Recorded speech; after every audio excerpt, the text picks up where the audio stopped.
whatever they are, they're a lot thicker in this area. So I'm going to start walking again.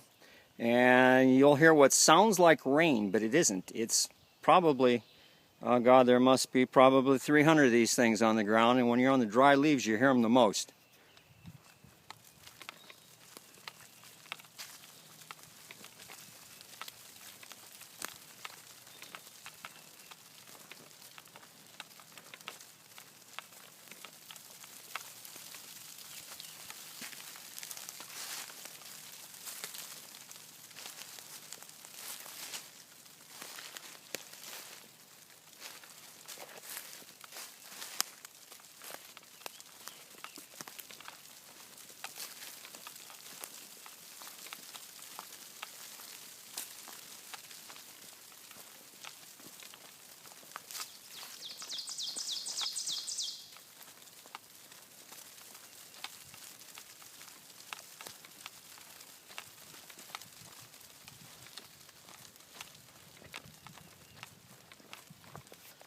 So there you have it. Not rain, folks.